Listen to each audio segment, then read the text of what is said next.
नमस्कार दोस्तों, JS classes में आपका स्वागत है। तो ये हम लोग का हिंदी का प्रैक्टिस सेशन चल रहा है, जिससे हम लोगों ने 7 प्रैक्टिस सेशन कर लिया है। अगर आपने प्रैक्टिस सेशन 7 तक नहीं देखा है तो प्लीज़ जाकर उसको देखिए, जिससे आपका और भी तैयारी बेहतर हो सके। तो आइए हम लोग देरी न करते हुए आगे के क्वेश्चन को सॉल्व करते हैं। और आज का ये 8वां प्रैक्टिस सेशन होगा। तो पहला क्वेश्चन है, सुरेश गीत गा रहा था, वाक्य में काल है। वाक्य में काल है, तो इसमें आपको बताना कौन सा है। अपूर्ण भूतकाल, पूर्ण भूतकाल, सामान्य भूतकाल या आसन्न भूतकाल। तो इसमें कौन सा ए वाला ऑप्शन है, यानी अपूर्ण भूतकाल। ए आंसर आपका सही हो जाएगा। ठीक है, आगे बढ़ते हैं। वर्णों के समुदाय को क्या कहते हैं। इसका मतलब होता है वर्णों का व्यवस्थित समूह, जिसको क्या कहते हैं हम लोग, वर्णमाला। तो यानी सी वाला आंसर आपका सही हो जाएगा। आगे है, निम्नलिखित शब्दों में से स्त्रीलिंग शब्द है।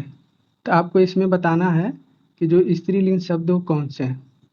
देखिए, हम लोग इसमें सर्वनाम का प्रयोग करके पता कर सकते हैं। देखिए, मेरा पैर होता है, मेरी पैर होता नहीं। मेरा संसार, मेरी संसार नहीं। मेरा गौरव, यानी ये जो तीन है आपके क्या हैं, आपके ये पुल्लिंग है। ये तीनों क्या है, आपके पुल्लिंग है। तो बचा कौन, सी, यानी कि सी वाला आपका क्या हो जाएगा, सही हो जाएगा। यानी सी आंसर आपका स्त्रीलिंग शब्द हो जाएगा। आगे है, निम्नलिखित में से संबंध कारक को पहचानिए। संबंध कारक वो होते हैं जिसमें का, की, के, ये होता है आपके वो संबंध कारक। देखिए, राम ने रावण को मारा, माँ अपने बच्चों को मारती हैं, राधा की गाय है, पेड़ से पत्ते गिरते हैं। तो जब अलगाव का बोध होता है, से का होगा तो अपादान होगा, ने होगा कर्ता कारक होगा। इसमें तो आपको कहीं पर कारक है ही नहीं, ये वाला आंसर नहीं होगा। अब राधा की गाय यानी का, की, के, यानी सी वाला आंसर आपका सही हो जाएगा। आगे बढ़ते हैं। महौषध, महौषध शब्द में कौन सी संधि है। आपको बताना है कि शब्द में महौषध में कौन सी संधि है। तो अब गुण संधि, दीर्घ संधि, वृद्धि संधि, यड़ संधि। तो अगर आपने हमारा लेक्चर संधि वाला पढ़ा होगा तो आपको याद होगा। याद बहुत ही सिंपल वे में हमने कराया था।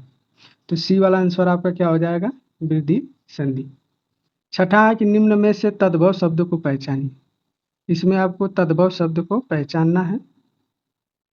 ये तो पाषाण, ये तो तद्भव नहीं है। कंकड़, ये भी तद्भव नहीं है। प्यासा, ये क्या है, तद्भव शब्द, यानी सी वाला आंसर आपका सही हो जाएगा। पक्ष भी एक क्या है, आपका तद्भव शब्द नहीं है, यानी सी वाला आंसर आपका सही हो जाएगा। आगे बढ़ते हैं। सातवां है आपका, करुण रस का स्थायी भाव है। रस वाले चैप्टर में हम लोगों ने बहुत अच्छी तरीके से पढ़ा है। तो करुण रस का क्या होता है आपका, शोक, यानी सी वाला आंसर आपका सही हो जाएगा। क्रोध किसका होता है, रौद्र का। रति किसका होता है, श्रृंगार रस का। निर्वेद और सम किसका होता है, शांति। तो ये आपको याद रखना है। सब सारे अस्थाई भाव जितने भी हैं, 9+2 ये यानी 11, पूरे 11 अस्थाई भावों को याद कर लेना है आपको। आगे देखिए, आजीवन शब्द में कौन सा समास है। आजीवन शब्द में कौन सा समास है, ये बताना आपको। अव्ययी भाव समास, कर्मधारय समास, तत्पुरुष समास या द्विगु समास। तो देखिए, अव्ययी भाव जिसमें अव्यय होता है, यानी कि ज़्यादातर जो उपसर्ग से जुड़े होते हैं, तो आजीवन में तो उपसर्ग है ही, यानी ए वाला आंसर आपका सही हो जाएगा, यानी कि अव्ययी भाव समास। कर्मधारय में पहला शब्द होता है विशेषण, दूसरा शब्द विशेष होता है, ये है नहीं। तत्पुरुष समास ये नहीं है। द्विगु समास में पहला अंक संख्यावाचक होता है, ये भी नहीं। तो आंसर ये आपका सही हो जाएगा। जो सममात्रिक छंद हैं, प्रत्येक चरण में 16 मात्राएं होती हैं। प्रत्येक चरण में कितनी, 16 मात्राएं होती हैं, उसे कहते हैं। आपको इसमें बताना है, ये छंद से क्वेश्चन है। चौपाई, सोरठा, रोला, दोहा। तो आपका चौपाई में 16 प्रत्येक चरण में कितनी, 16 मात्राएं होती हैं, यानी कि इसमें आपका क्या हो जाएगा, प्रत्येक चरण में कितनी मात्राएं होती हैं, 16। पहला आंसर आपका सही हो जाएगा। सोरठा और ये तो दोनों अर्धमात्रिक है। और रोला है, ये एक सममात्रिक है। इसमें कितनी, 24 मात्राएं होती है, और इसमें 16। ठीक है, इसको भी आप याद रखना है। सममात्रिक कौन है, अर्ध सममात्रिक कौन है, इसको आपको याद रखना है। और ये जितने भी हैं ये बहुत ही महत्वपूर्ण है एग्जाम पॉइंट ऑफ व्यू से। आगे देखते हैं हम लोग। पक्षी शब्द का पर्यायवाची शब्द नहीं है पूछा है, यानी कि इसमें से 3 जो होंगे वो होंगे, या एक जो होगा वो उनका पर्यायवाची। पंकज तो होता नहीं है। पंकज जो कीचड़ में खिलता है, ये तो कमल का है, तो ए ही आंसर आपका सही हो जाएगा। खग होता है, अंडज होता है, नभचर होता है, ये सब पक्षी के पर्यायवाची है, यानी ये वाला आंसर आपका सही है। अनाथ का विलोम शब्द होता है, अनाथ का विलोम शब्द होता है तो अच जिसका कोई न हो, सनाथ या वाचाल, तो अनाथ का विलोम शब्द क्या होता है? सनाथ। ठीक है, सी वाला आंसर आपका सही हो जाएगा। आगे है, देखिए लिखा है यूपीएमपी में किस विराम चिन्ह का प्रयोग किया गया है? विवरण चिन्ह, अल्प विराम, उप विराम या राघव चिन्ह? राघव नहीं होगा, यहाँ पर लाघव होगा, मिसप्रिंट हो गया है। लाघव या इसको बोलते हैं संक्षिप्त। ठीक है, संक्षिप्त रूप। तो ये होगा डी वाला आंसर आपका सही हो जाएगा, यानी कि डी आपका। ठीक है, अब विराम से भी क्वेश्चन आता है तो इसको भी याद रखेंगे आप लोग। आगे है, आप शेर के समान है, इस वाक्य में कौन सा अलंकार? यमक अलंकार, श्लेष अलंकार, उपमा अलंकार, अनुप्रास। तो देखिए, आप शेर करो, किसी की तुलना की जा रही है, यानी किसी व्यक्ति की शेर से तुलना की जा रही है। जब तुलना करने की भाव आए तो कौन सा अलंकार होता है? उपमा अलंकार, यानी सी वाला आंसर आपका सही हो जाएगा। ठीक है, नहीं कह रहे कि हमें किसी की उपमा मत दीजिए, तो ये उपमा अलंकार है। ठीक है, यानी शेर की उपमा हमें मत दीजिए। कहाँ राजा भोज कहाँ गंगू तेली, लोकोक्ति का अर्थ है, यानी कि इसमें अब बताना है कि जो लोकोक्ति दिया हुआ है उसका अर्थ होता क्या है।